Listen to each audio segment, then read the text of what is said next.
Hello everybody! So ngayon guys, since gagawa po tayo ng lumpiang sariwa. So ayan guys, yung ating mga ingredients.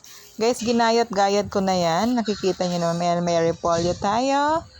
Meron tayong toge. Ayan, meron flour.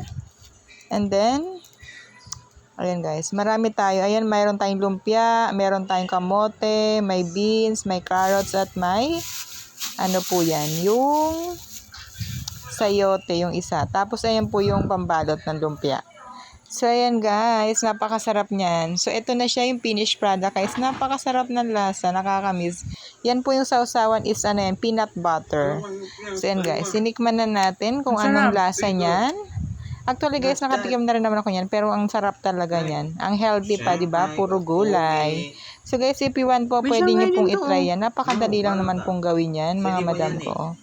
Ayan, try it na guys, para po sa healthy pagkain. Thank you very much po sa panonood po ninyo. Bye-bye!